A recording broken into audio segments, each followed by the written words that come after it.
Good morning.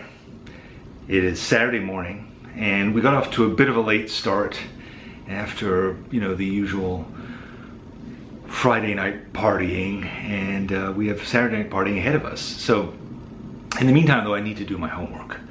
And I also have an obligation, which is, as you may know, Prince passed away a couple of days ago, and there's a special showing of Purple Rain here in Manhattan. So a bunch of us are gonna go and check that out. So I gotta get my homework out of the way. I've watched all of Koosje's videos, they're fantastic. I'm inspired, I'm ready to go, and I wanna try out her exercise of drawing negative space.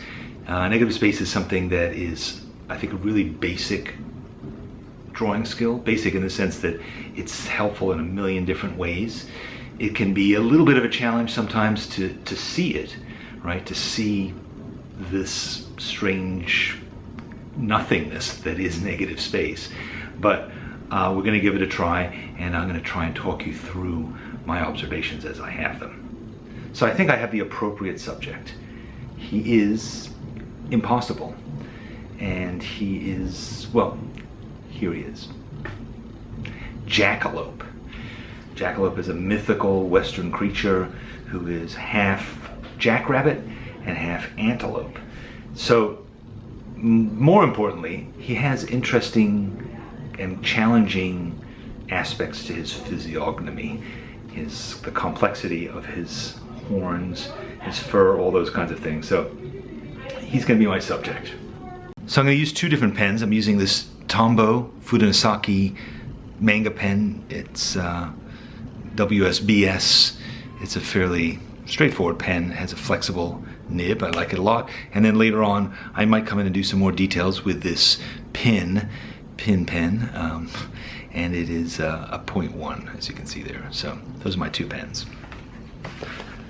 Alrighty, so I am starting at the end, and I'm drawing the negative space between these first antlers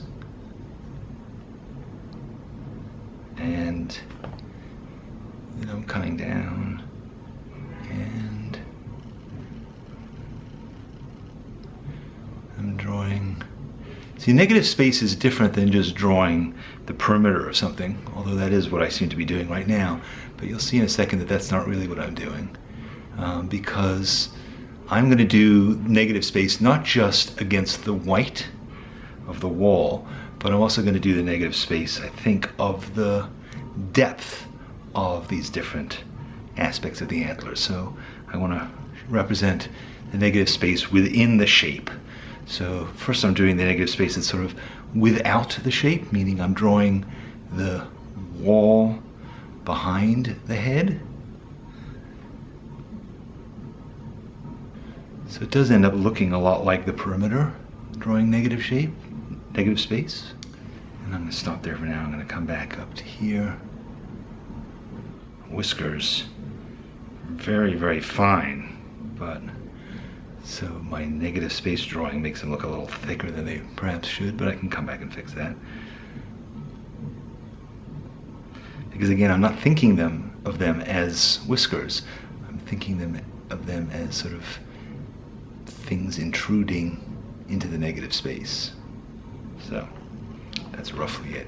So now what I meant by drawing the negative space, I'm going to draw this negative space of the shape of the antler in terms of the nose.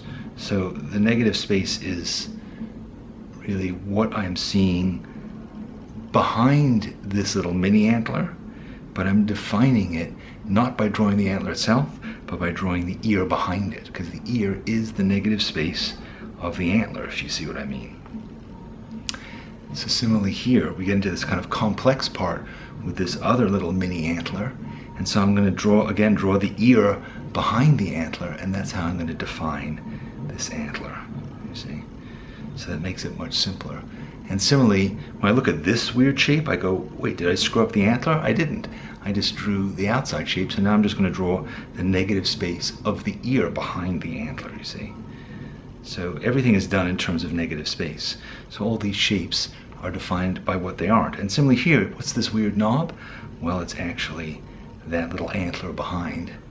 and here's this little mini antler there. So as you can see, I'm getting all the bits by drawing what isn't there. And now similarly, I'm going to draw the negative space of this piece of wood behind the fur of his neck. But again, I'm thinking about it just drawing that wood. I'm not thinking about drawing, I just want to see like what bits of the wood can I see.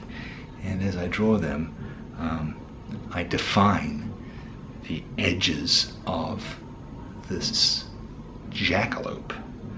You see? So I'm just, and now I'm going to draw the edges of the wall behind the wood to define the edges of that kind of wooden plaque, you see? So, and now I come back up and define this. So everything is in terms of negative space. And so similarly, if I want to draw the edges of this wooden part of the plaque, I'm going to draw the flat part of the plaque to define these negative spaces in here, you see. So now I can go back in and I can add that. Let's see, what else have I got here? I've got this part of the wooden plaque. So now I have, oh, I left out this bit. Okay, so there we go. We have all the negative spaces, this negative space back here, that negative space in there, this negative space back there, and so forth. So now the question is, how am I going to draw the inside parts of his face? Well, I'm just going to draw shapes here. So first I'm going to draw this shape of this dark part of his fur up here. So I'm just making it a shape. I'm not thinking about really what it is, although it is his forehead, but I'm not thinking about that, you see, so I'm drawing that shape. And now, and it seems to have curved down there a bit. And then similarly, I see that there's this kind of light shape above his eye, so I'm just going to draw that shape. And then here's the darker shape. And so now when I finally come down to his eye, I know exactly where it is, and I know how to draw it. So here I'm drawing, actually, in this case, the positive by and large, but and then there's a little highlight in there. You see, and there's a dark space back here. So I'm seeing it all in terms of shapes. See, now I notice that this antler is actually coming down here a little bit more than I'd seen it. And there's a bit of thickness here to this ear, so I'm going to add that in. And then there's also this part of the ear here, which needs to have some more definition. So, okay, so now I see that I have that shape of the kind of edge of his nose, and I want to just suggest where his nose is. It's kind of subtle, his nose, but I want to give it enough to make it clear that it's there, because it's all white on white, this rabbit. So now what I'm going to do is, I think I'm going to switch pens, because I have the basic elements of the rabbit. So let me switch pens and just look at the details of the textures that I'm seeing in here. So I just want to add these little bits of texture to give it some dimension. So now I'm switching from drawing the negative space to drawing the surface. You see, it's slightly different than drawing the negative space was. Well, it's pretty different. It's very different, actually, because now I'm drawing what is actually there. I'm no longer drawing what isn't there. So I've switched from negative to positive. So like this black area up here, that is actually there. So I'm going to draw that and give a bit more of a sense of the fur back here. These little kind of brown bits on the antler.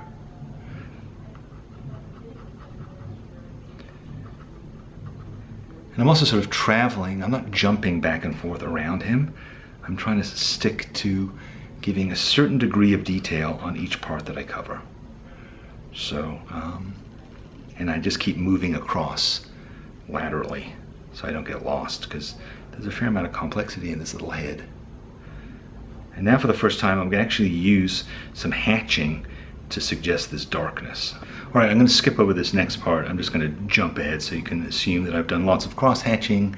I think you probably know how to do that. I don't think that was really part of Koosje's lesson, but I'm just going to keep at it, keep hatching away, Keep adding more and more detail until it really looks like a rabbit.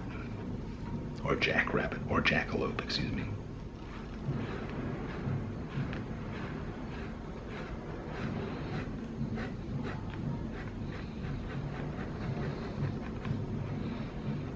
All right, I'm done my homework. Yay, I get to go out and play now. But here it is meanwhile. Bunch of details, added a bunch of fur. I think it was an interesting exercise, and I hope that you had fun doing it too. And maybe while I'm out, I'll be able to work on Koosje's other piece of homework, or maybe I'll have to save that for later in the week. But meanwhile, I thought I would share this with you here in study hall. Have great fun with this negative space exercise. It's a very positive experience. Bye.